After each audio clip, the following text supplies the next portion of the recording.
Kalau gue kaya raya sih, gue pengennya semua orang miskin yang ada di Indonesia ini gue bantu gitu. Tapi kan gue tidak punya kapasitas seperti itu gitu kan.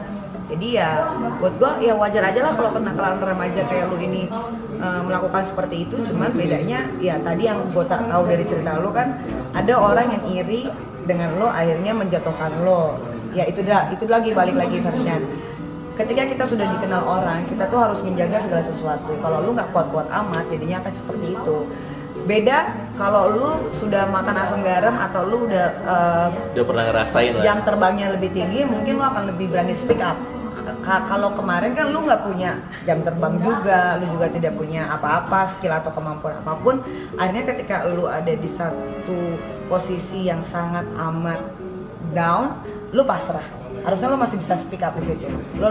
Lo seharusnya di situ ngomong apa yang sebenarnya terjadi, gitu kan. Kayak gue juga baru tahu ternyata video tapi bohong itu sudah lo buat dari 2019. Ya itulah makanya gue sangat menyayangkan kenapa netizen itu gampang sekali untuk diprovokasi sama orang-orang yang mereka juga nggak kenal. Tapi gue salut, maksudnya kenapa gue salut, lu berani untuk ngambil take risk dari kejadian, mengambil resiko dari kejadian apa yang sudah lu lakukan. Gitu. Masuk penjara itu bukan sesuatu yang mudah, ya. Ketika lu harus tidur di balik jeruji besi bersama orang-orang yang tidak lu kenal dengan fasilitas yang seadanya, pasti lu akan down, ya kan. Nah, ketika lu down itu mungkin di dalam penjara itu lu bisa berpikir apa yang harus gue lakukan nanti ketika gue keluar dari penjara. Gitu. Hanya lo yang tahu. Iya.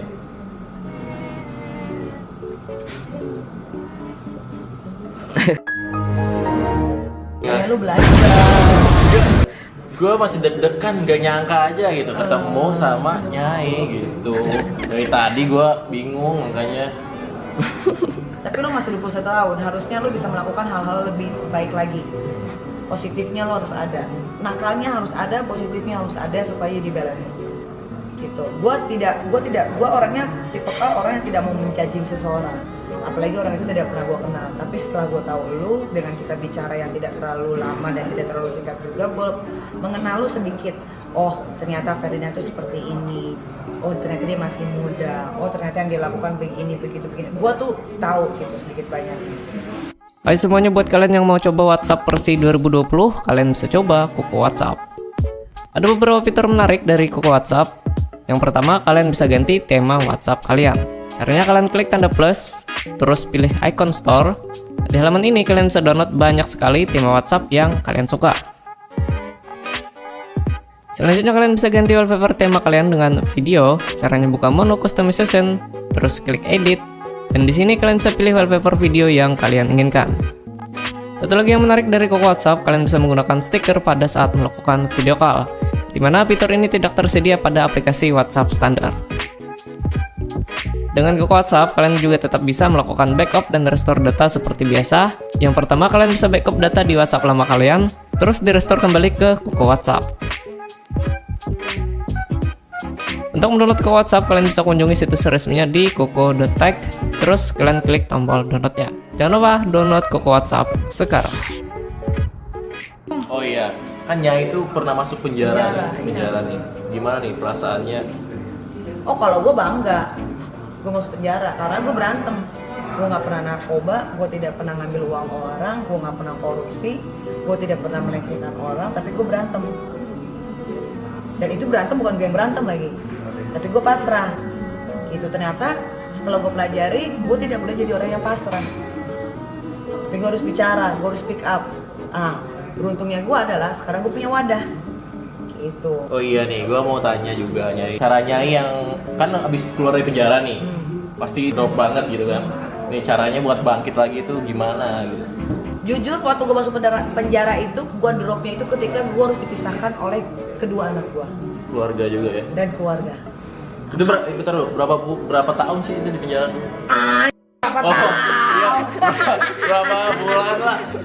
Gue sama lu gak jauh beda lah. Oh, gak jauh beda. Gitu. Yang gue sedih karena gue waktu itu masih ASI dan gue harus dipisahkan dengan anak gue yang masih menyusui. Itu buat gue satu kesakitan yang harusnya gue nggak terima tapi gue harus lakukan. Gitu. Nah, kenapa akhirnya gue bisa survive dan seperti ini kita yang sekarang lo kenal ini, gue harus menunjukkan bahwa dalam keterpurukan gue itu tidak menjadi manusia yang sangat lemah, tapi gue tunjukkan ke orang-orang yang sirik sama gue, yang benci sama gue, yang tidak mengenal gue pun benci. Gue akan tunjukkan kalau gue bisa lebih sukses dari kalian-kalian yang membenci gue. Dan gue sudah buktikan. Nah, gue kasih tahu ya, lo akan menjadi sukses ketika lo bisa merubah lingkungan lo. Yang bisa membuat lo hancur itu pertemanan, lingkungan, ya, sama pikiran yang ada di otak lo. Ketika lo memutuskan, hidup itu pilihan. Ada dua, lo mau jadi hancur atau lo mau jadi orang sukses. Kalau lo mau jadi orang sukses, lo harus tinggalin teman-teman lo yang hancur. Bukan berarti lo sombong, tapi lo mau mempunyai hidup yang lebih baik. Paham? Gitu. Ketika lo sudah dikasih cobaan kemarin sama Tuhan dengan dimasukkan ke penjara dan menjadi viral dan akhirnya dibully satu Indonesia, harusnya lo bisa memilih nih sekarang. 21 tahun laki-laki itu buat gua umur yang di tengah-tengah. Walaupun gue tahu masih ada labilnya antara lo mau begini atau lo mau begitu, banyak banget cobaannya. Kembali lagi ke diri lo sendiri, lo mau ambil sikap yang seperti apa. Jadi ini curhat aja ya guys. Gue mau minta pendapat aja sama Nyai yang udah pengalamannya udah jauh lah daripada gue. Nih buat orang-orang yang udah ngejudge. Iya, judge saya gitu ya. Gimana tuh tanggapannya? Buat gue orang-orang sudah mengejudge lo itu adalah itu adalah hak mereka masing-masing, ya. Tapi lu bawa santai aja, karena yang mengejudge lu pun belum tentu baik, ya kan? Kita nggak pernah tahu netizen dari 10.000 yang ngejudge lu, mungkin 10.000-10.000-nya juga jahat, ya kan? Mungkin juga memang itu adalah kebahagiaan dia untuk membuli orang. Jangan lu tanggepin gitu, tapi jadikan suatu motivasi supaya lu bisa buktiin sama halayak ramai atau orang-orang yang membenci lu bahwa setelah selesai masalah ini lu bakal bisa jadi orang sukses gitu loh. Justru semakin banyak hambatan, semakin banyak yang bully, itu harusnya bisa membentengi lu supaya lu bisa lebih kuat dan bisa membuktikan sama orang banyak. Lu lihat, gua dari penjara gua gak akan terpuruk, gua malah bakal jadi orang sukses itu. Nah, pilihannya tadi, lo kalau mau jadi orang sukses, lo harus menjauhi lingkungan lo yang buruk. Karena lingkungan itu yang paling bisa mempengaruhi diri lo sendiri. Apalagi kalau lo labil, itu paling gampang. Gitu. Lo pengen dong bahagiain orang tua lo yang udah lo bikin susah. Lo pengen dong beliin orang tua lo sesuatu yang mungkin murah tapi itu adalah pemberian dari anaknya. Lo pengen dong punya uang banyak. Gimana caranya? Ya hanya lo yang tahu.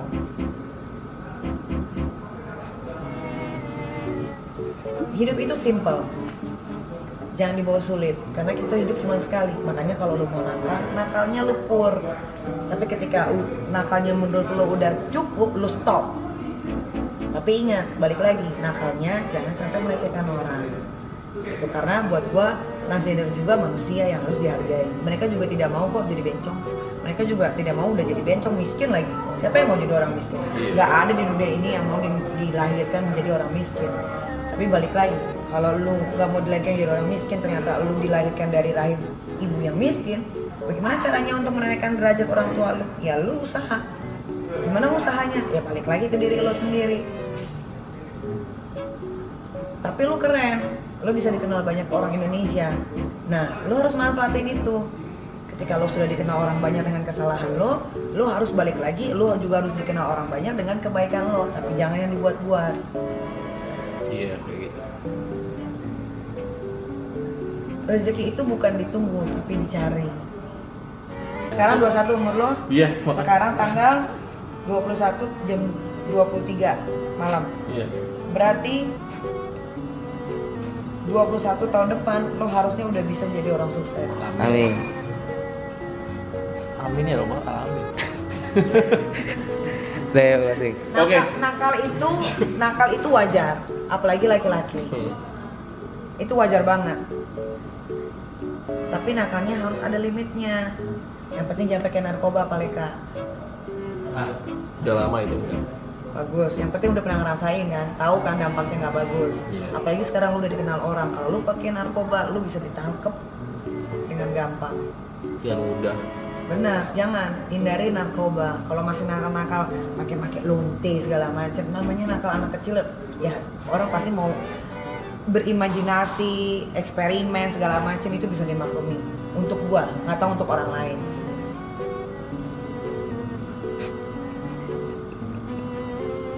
Ya, Nyai. Gua masih nggak nyangka ada di sini guys. Demi Allah gua. Maklumin lah kan ya. Maklum Iya dong, lah, maklum. gila.